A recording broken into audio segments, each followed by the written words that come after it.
चलिए स्टूडेंट्स, तो हम लोग इससे पिछला जो सेशन था उसमें पढ़ चुके हैं कि स्पर्श रेखा क्या है, वृत्त की स्पर्श रेखा क्या है। एक बार फिर से हम याद करा देना चाहते हैं, ध्यान दीजिएगा। हलो नहीं ओए, वृत्त की स्पर्श रेखा यानी किसी वृत्त की स्पर्श रेखा वह रेखा है जो वृत्त को केवल एक बिंदु पर प्रतिच्छेद करता है। ठीक है, ये आप लोग पिछला सेशन में पढ़ चुके हैं। अब हम लोग आएंगे अध्याय 10.1,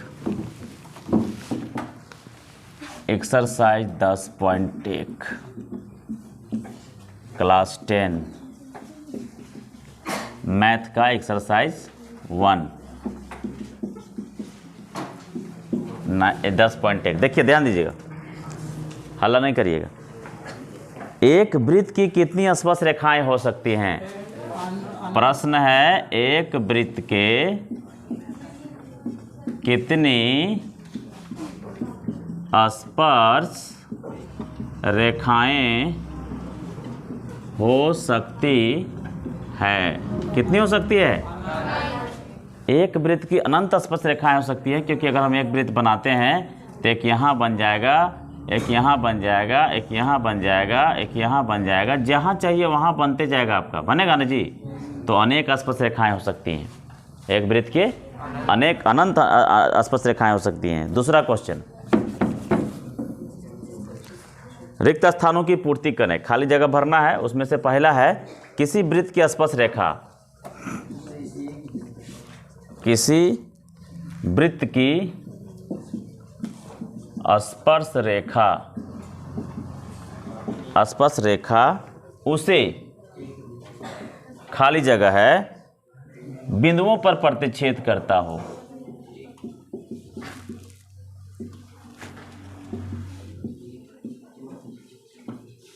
प्रतिच्छेद करता हो, क्या होगा इसका उत्तर? एक होगा, है ना। बताए हैं कि एक वृत्त लिए, इसको हम स्पर्श कराएं तो एक ही बिंदु पर न टच कर रहा है, स्पर्श प्रतिच्छेद कर रहा है। अगर इसको हम दो बिंदु पर प्रतिच्छेद कर रहा है तो स्पर्श रेखा है ही नहीं, वो क्या है? छेदक रेखा हो गया। कोई दिक्कत नहीं, ठीक है। नंबर 3, इसी में 2 नंबर में आते हैं, वृत्त को दो बिंदुओं पर प्रतिच्छेद करने वाली रेखा को क्या कहते हैं? प्रश्न उतारते हैं। हाँ, अभी तुरंत बताएं ना कि वृत्त को, नंबर 2 में, वृत्त को दो बिंदुओं पर क्या है? प्रतिच्छेद करने वाली रेखा को, खाली जगह है ना, इसमें क्या लिखाएगा? छेदक रेखा कहते हैं। वृत्त को दो बिंदुओं पर, ये वृत्त है, वृत्त को ऐसे करके काट दिया, वो यहाँ काट दिया, वो यहाँ काट दिया, छेद कर दिया, तो उसको छेदक रेखा कहते हैं। क्या कहते हैं? छेदक रेखा। चलिए, ये भी हो गया आपका। नंबर 3 में है, एक वृत्त की खाली जगह समांतर स्पर्श रेखाएं हो सकती हैं। तीसरा क्वेश्चन है, एक वृत्त की, थोड़ा बोलेंगे कोई एक जन, एक वृत्त की खाली स्थान समांतर स्पर्श रेखाएं हो सकती है। यहाँ पर क्या काल बन गया था? एक ना, और यहाँ पे छेदक। अब यहाँ आते हैं, हो सकती है, क्या हो सकती है? एक वृत्त की खाली जगह समांतर स्पर्श रेखा हो सकती है। चलिए वृत्त बनाते हैं। वृत्त बना के समांतर का मतलब क्या होता है? आमने सामने होता है और कहीं भी आपस में प्रतिच्छेद नहीं करता है। तो एक स्पर्श रेखा हम यहाँ ले लेते हैं और एक स्पर्श रेखा आप यहाँ ले लेते हैं। चलिए, ये बहुत अच्छा से नहीं बन पाया, एक यहाँ ले लेते हैं और एक यहाँ ले लेते हैं। देखिए, ये दोनों कहीं भी आपस में मिलेगा नहीं, थोड़ा सा टेढ़ा बन जाता है मेरा तो। लेकिन ये आप देख सकते हैं कि एक वृत्त में केवल 2 ही ऐसी स्पर्श रेखाएं हो सकती हैं जो आपस में समांतर हो। अगर 2 से ज़्यादा स्पर्श रेखाएं करिएगा, एगो स्पर्श रेखा इधर भी ले लीजिएगा, क्या समांतर होगा इसके साथ?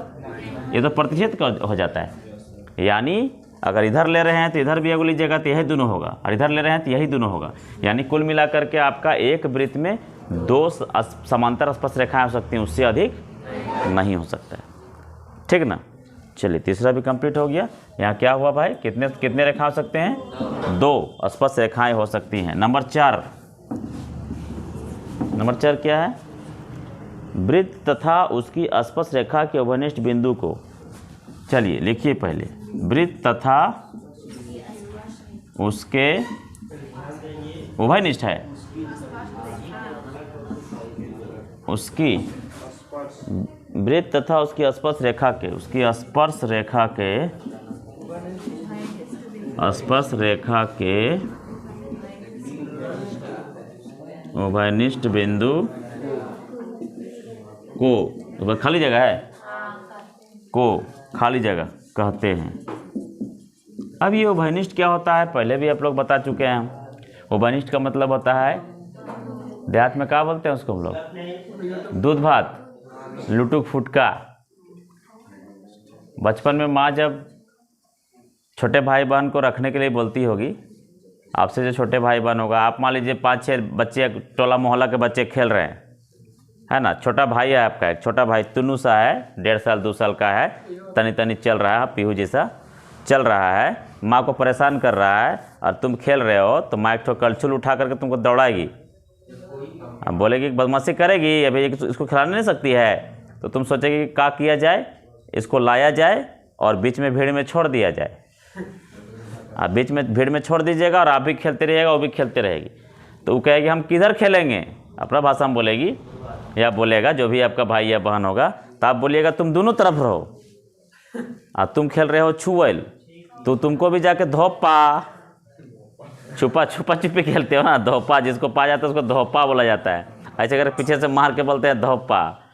बचपन का पहले का खेल था, आजकल तो आप लोग सुने भी नहीं होंगे, खेले हैं, वाह, बहुत बहुत खुशी की बात है कि आप लोग अपनी पुरानी सभ्यता संस्कृति को जीवित रखें। नहीं तो आजकल भैया ऑनलाइन गेम चलता है, घर के अंदर रहो और गेम खेलो, माथा झुका लो, ऐसे करने की तो ज़रूरत नहीं होगा। आजकल जानते हो ना, फौजी कम बनेगा अब, क्योंकि माथा झुकने का आदत हो गया सबको। फौजी तो बनता है तो शेर रहता है, वो तो चौड़ा करके सीना रहेगा, चीन में भी चौड़ा करके है ना सीना, घुस रहा था, दे डंटा मार मार के भगा दिया। हाँ, अब पूरा तैयारी चल रहा है, उधर भी तैयारी चल रहा है, इधर भी तैयारी चल रहा है, क्या पता हो सकता है युद्ध हो जाए, है ना, लेकिन युद्ध ना हो वही अच्छा है दोनों पक्ष के लिए। लेकिन वो लोग बदमाशी कर रहा है ना, आपको छीनने आएगा धरती माता को छोड़ देंगे क्या हम लोग, नहीं। तो बाबू मोबाइल में घुसल मत रहो, सीना चौड़ा करके ऐसे रहो, 56 इंच का सीना रखो मोदी जैसा, है ना। हाँ, वो नाप के हम थोड़ी देखे हैं, सर को बोलना होगा ना, तो 56 इंच का सीना रखो, तब बनोगे फौजी, नहीं तो मोबाइल में ऐसे घुसल रहोगे ना, तब क्या बनोगे पता नहीं, ठीक है। क्योंकि धीरे धीरे आपका जनरेशन ऐसे होते जाएगा, झुक जाओगे पूरा, कैमरा में भी नहीं दिखोगे, समझा। इसलिए ज़्यादा गेम मत खेलो, ये सब गेम खेलो ऑफलाइन गेम, ऑनलाइन गेम मत खेलो, ऑफलाइन गेम खेलो, यानी क्या बोलते हैं, घर के बाहर में जो खेला जाता है गेम, आउटडोर गेम। हाँ, छुआ छुएल खेलो, छुपा छुपी खेलो, कबड्डी खेलो, है ना। तो खाली खेलोगे कौन चीज़, मोबाइल के भीतर घुस करके। कौन कौन खेल होता है रे मोबाइल में रे, नहीं बाबू, ये सब मत करो, लेकिन मनोरंजन के तौर पे करो। चलिए, तो वृत्त तथा उसकी स्पर्श रेखा के उभयनिष्ठ बिंदु को क्या कहते हैं, उभयनिष्ठ समझ में आ गया ना, लुटुक फुटका दोनों दने, है ना। तो चलिए हम लोग बना के देखते हैं। वृत्त तथा उसकी स्पर्श रेखा, ये एक वृत्त ले लिए ना भाई, अब वृत्त में एक स्पर्श रेखा भी ले लिए। अब ये जो बिंदु है, इस रेखा का भी बिंदु है और इस वृत्त का भी बिंदु है कि नहीं। जहाँ ये टच कर रहा है, जो टचिंग पॉइंट है ना, वो आपका वृत्त का भी पॉइंट है और स्पर्श रेखा का भी पॉइंट है। तो ये उभयनिष्ठ हुआ कि नहीं, दोनों दने, वृत्तवो कहेगा तो हमर और रेखवो कहेगा तो हमर, तो उभयनिष्ठ हो गया, ठीक है।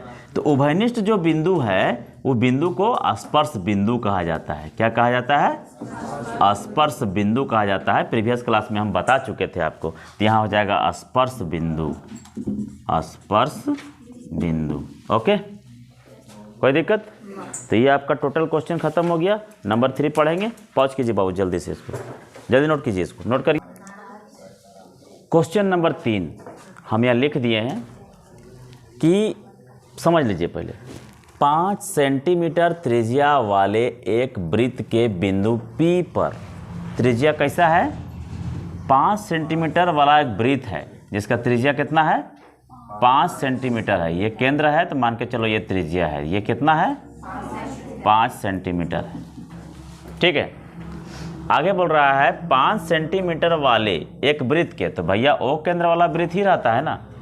अब बोल रहा है कि वृत्त के बिंदु P पर एक स्पर्श रेखा PQ केंद्र O से जाने वाले एक रेखा से बिंदु, कहीं गलती लिखेगा जी, 5 सेंटीमीटर त्रिज्या वाले एक वृत्त के बिंदु P पर, एक बिंदु P पर स्पर्श रेखा PQ, स्पर्श रेखा PQ, स्पर्श रेखा PQ, यानी स्पर्श रेखा PQ है मतलब क्या, यह स्पर्श रेखा है, यहाँ से यहाँ तक एक आपका P रख लीजिए, इधर Q रख लीजिए, PQ 5 सेंटीमीटर त्रिज्या वाले एक वृत्त के बिंदु P पर, 5 त्रिज्या वाले एक वृत्त के बिंदु P पर स्पर्श रेखा PQ केंद्र O से जाने वाली एक रेखा से बिंदु Q पर मिलती है। अच्छा ठीक है, यही है, यहाँ से एक बिंदु गया है, ये मिल गया यहाँ पे। कह रहा है कि 5 सेंटीमीटर त्रिज्या, तो 5 सेंटीमीटर त्रिज्या समझ में आ गया, कोई दिक्कत नहीं है। बिंदु P पर स्पर्श रेखा PQ, स्पर्श रेखा की लंबाई क्या है PQ है। ठीक है, तो यहाँ P रख दिया, यहाँ Q रख दिया। स्पर्श रेखा तो ऐसे नहीं जाएगा जी, इसको इधर लाएंगे तो इधर आएगा, लेकिन स्पर्श रेखा यहीं से बात कर रहा है, यहीं टच कर रहा है, यहीं से कर देंगे। उसके बाद बोल रहा है PQ केंद्र O से जाने वाली एक रेखा से बिंदु Q पर मिलती है। बिंदु Q पर क्या होता है, मिल जाती है, और मिल करके क्या बना देती है, OQ बराबर कितना बना देती है 12 सेंटीमीटर बना देती है। समझ रहे बात को, समझने की कोशिश करना। बिंदु Q पर इस प्रकार मिलती है कि OQ बराबर 12 सेंटीमीटर है, तो PQ की लंबाई ज्ञात करिए। PQ की लंबाई यानी कि स्पर्श रेखा की लंबाई ज्ञात करने बोल रहा है। ठीक है, तो एक बात ध्यान रखिएगा कि आगे चल के पढ़िएगा आप लोग, शायद होगा कहीं पर 10.1 इसके बाद ही होना चाहिए, वो 10.1 पहले ही था। ओहो 10.1 पहले ही था, तब तो हम ध्यान नहीं दिए। अच्छा कोई बात नहीं, 10.1 भी अभी हम प्रीवियस इसके बाद के क्लास में बता देंगे।